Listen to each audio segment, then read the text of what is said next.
केलावा जे रोपनी जी पापा के रवनिया लागे हो सुहावन के रवनिया लागे सुहाव।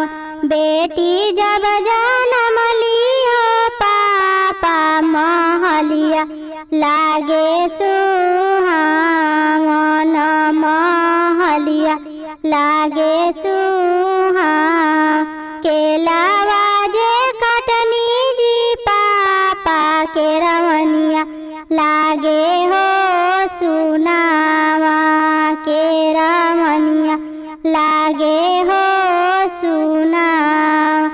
बेटी जब बियाहनी जी पापा महलिया लागे हो सुनावा महलिया लागे हो सुना।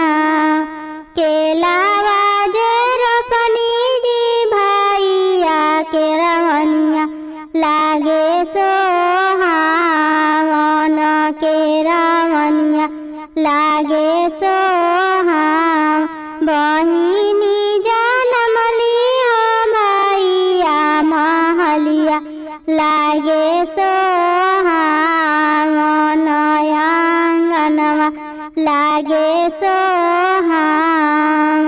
केलावा जे कटनी जी भैया के रवनिया लागे हो सुनावा के रवनिया लागे हो सुना। बहिनी बियाहनी हो भैया महलिया लागे हो सुना।